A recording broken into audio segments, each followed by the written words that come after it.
দর্শক, ৭ জানুয়ারি জাতীয় নির্বাচন রাত ৩টার সময় হয়েছে বলে মন্তব্য করেছেন। অবশেষে লাইভে এসে সবকিছু স্বীকার করে নিয়েছেন শামীম ওসমান। শামীম ওসমান ভোট চুরির কথা স্বীকার করে যে বক্তব্য দিয়েছেন সেটি শুনে রীতিমতো সবাই অবাক হয়েছেন। দর্শক, সেই ভিডিওটি আমরা দেখব। এদিকে প্রধানমন্ত্রী শেখ হাসিনাকে কঠিন হুমকি দিয়েছেন একজন বাঘিনী কন্যা।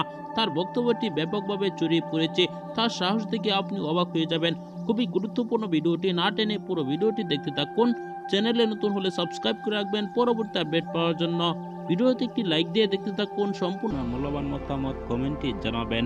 দর্শক, জাতীয় নির্বাচন অনুষ্ঠিত হয়ে গিয়েছে। এই নির্বাচন নিয়ে কিন্তু আলোচনা সমালোচনা কিছুতেই থামছে না।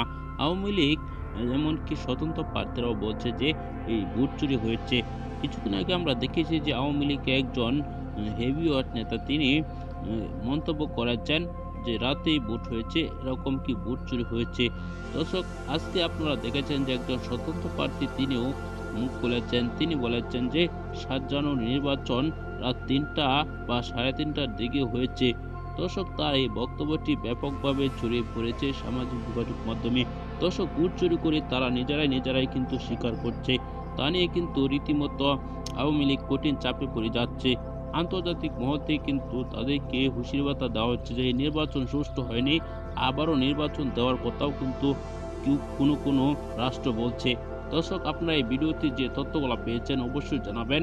পরবর্তী এরকম ভিডিওগুলো পেতে হলে এই চ্যানেলটিকে সাবস্ক্রাইব করে পাশে থাকা বেল বাটনটি অন করে দিবেন। ভিডিওতে একটি লাইক দিয়ে শেয়ার করে অন্যদেরকে দেখার সুযোগ করে দিবেন। এই মুহূর্তে বিদায় নিচ্ছি। দেখা হবে পরবর্তী কোনো ভিডিওতে। ভালো থাকুন, সুস্থ থাকুন। আসসালামু আলাইকুম।